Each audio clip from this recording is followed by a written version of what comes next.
Da da da, down, down.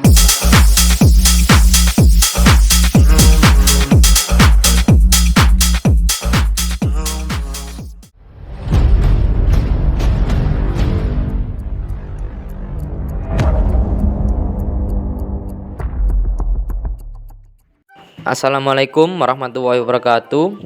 Izin Ibu dosen dan rekan-rekan, kami dari kelompok 8 yang beranggotakan saya Sakti Windu Maulana dengan NIM 20531 dari kelas 2A, Noveliana Divita 20522 2A, Rida Vicky Amalia 20516 2C, Muhammad Reza Falevi 20561 2B, Adelia Ayu Intan 20541 2B, Kristina Febrianti 20594. Di sini kami kelompok 8 menjelaskan tentang genitourinaria, pengertian sistem genitourinaria. Sistem genitourinaria atau perkemian yaitu merupakan sistem output atau pengeluaran di mana terjadinya proses penyaringan darah sehingga darah bebas dari zat-zat yang tidak digunakan tubuh dibuang dan menyerap zat-zat yang masih diperlukan oleh tubuh. Selanjutnya akan dilanjutkan oleh Noveliana. Organ-organ pada sistem urinaria. Yang pertama ada ginjal, kedua ureter, ketiga kandung kencing, keempat uretra. Yang pertama ginjal yaitu organ yang mengeluarkan sekret urin, dan yang kedua ureter yaitu organ yang mengeluarkan urin dari ginjal ke kandung kencing, sedangkan kandung kencing yaitu organ yang bekerja sebagai penampung, dan yang keempat uretra itu organ yang mengeluarkan urin dari kandung kencing. Adapun dengan gangguan pada sistem respirasi di sini dijelaskan menjadi 8 golongan. Yang pertama yaitu ada infeksi saluran kemih yang biasa disingkat dengan ISK, dan yang kedua ada batu ginjal, ada uretritis, gagal ginjal, hiperplasia prostat jinak atau BPH, dan kanker prostat, kanker testis, dan pilonefritis. Untuk ISK sendiri yaitu biasanya infeksi yang terjadi di bagian manapun dari sistem urinaria, biasa dimulai dari ginjal hingga saluran kemih. Dan untuk batu ginjal biasanya dikenal sebagai renal kolkuli atau nephrolithiasis yang biasanya terjadi di dalam ginjal. Untuk uretritis, gangguannya biasanya terdapat pada peradangan pada uretra. Sedangkan gagal ginjal biasanya terjadi ketika ginjal tidak mampu menyaring darah dan membuang cairan serta zat limbah tubuh. Sedangkan untuk BPH atau hiperplasia prostat jinak, itu biasanya kelenjar prostat ditemukan tepat di bawah kandung kemih pada pria yang mengelilingi uretra. Untuk kanker prostat itu biasanya ditemukan di area periferal dari kelenjar prostat. Sedangkan untuk kanker testis yaitu yang biasanya melibatkan testis biasanya terjadi pada pria berusia remaja atau 20-an.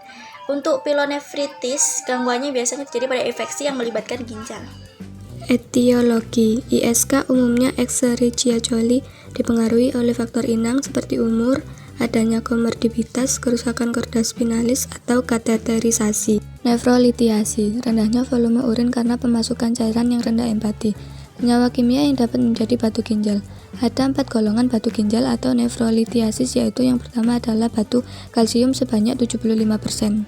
Dapat disebabkan karena hiperparatiroidisme, peningkatan penyerapan kalsium di usus, hiperurikosuria, hiperoksaluria, hipositraturia, hipomagnesuria.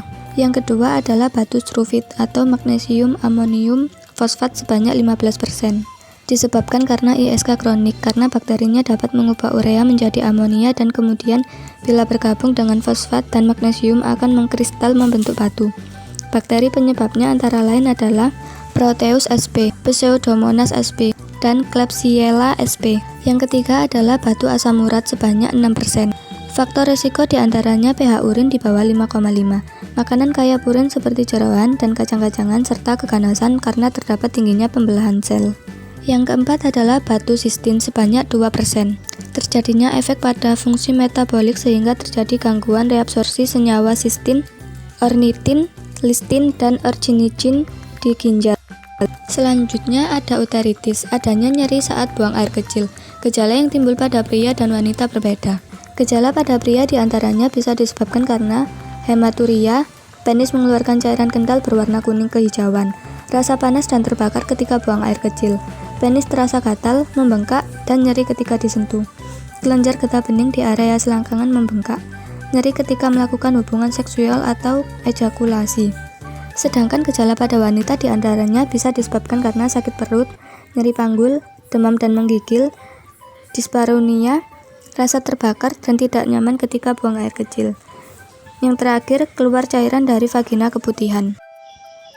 CKD dikelompokkan berdasarkan lokasi pada saluran kemih yang mengalami gangguan, yaitu penyebab prerenal dan renal.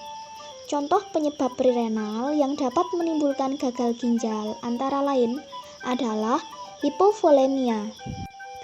Hipovolemia adalah volume darah yang rendah karena kehilangan darah. Yang kedua, dehidrasi. Dehidrasi adalah kehilangan cairan tubuh, misalnya muntah, diare, berkeringat, dan demam. Penyebab gagal ginjal renal. Yang pertama, sepsis. Sepsis adalah sistem kekebalan tubuh yang kalah melawan infeksi, sehingga infeksi menyebar ke seluruh tubuh, termasuk menyebabkan peradangan dan kerusakan ginjal. Hal ini biasanya tidak terjadi pada infeksi saluran kemih. Yang kedua, obat-obatan. Beberapa obat bersifat racun bagi ginjal, termasuk non-steroid anti-inflamasi atau disingkat dengan NSAID, seperti ibuprofen dan naproxen. Obat lainnya yang berpotensi meracuni ginjal atau nefrotoksik diantaranya antibiotik aminoglikosida seperti gentamisin, garamisin, tobramycin, litium, eskalit, litobit. Obat yang mengandung yodium contohnya zat kontras yang disuntikan pada tubuh sebelum dironsen. Yang ketiga, rhabdomyolysis. Rhabdomyolysis adalah situasi di mana ada kerusakan otot yang signifikan dalam tubuh dan serat otot yang rusak, menyumbat sistem penyaringan ginjal. Hal ini dapat terjadi karena trauma, luka parah, dan luka bakar.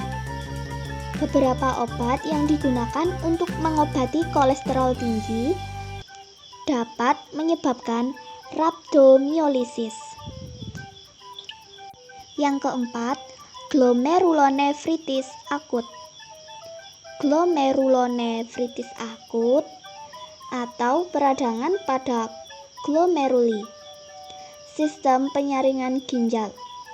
Banyak penyakit dapat menyebabkan peradangan ini, termasuk lupus erythematosus sistemik atau bisa disebut dengan SLE, Wegener granulomatosis, dan sindrom Goodpasture. BPH, peningkatan DHT atau dihidrotestosteron, penurunan kadar testosteron, dan ketidakseimbangan estrogen dan testosteron, serta penurunan laju apoptosis sel. Kanker prostat. Transformasi maligna pada sel epitel prostat dapat dipengaruhi faktor resiko endogen seperti faktor genetik dan hormon, ataupun faktor eksogen seperti diet dan lingkungan. Kanker testis. Gejala yang paling sering terjadi adalah munculnya benjolan atau pembengkakan di testis. Benjolan tersebut bisa sebesar kacang atau lebih besar. Selain itu, ada beberapa gejala lain yang muncul akibat kanker testis. Di antaranya yaitu, yang pertama adalah nyeri di testis. Kedua, penimbunan cairan di skrotum. Kemudian, rasa berat atau tidak nyaman di skrotum. Selanjutnya, sakit atau pegal di area perut dan selangkangan. Dan yang terakhir, perbedaan ukuran dan bentuk dari kedua kantong skrotum. Pilonefritis, Escherichia coli atau biasa disebut dengan bakteri E. coli adalah salah satu jenis spesies bakteri gram negatif. Pada umumnya, bakteri yang ditemukan oleh Theodore Escherichia ini dapat ditemukan dalam usus besar manusia. Tanda dan gejala.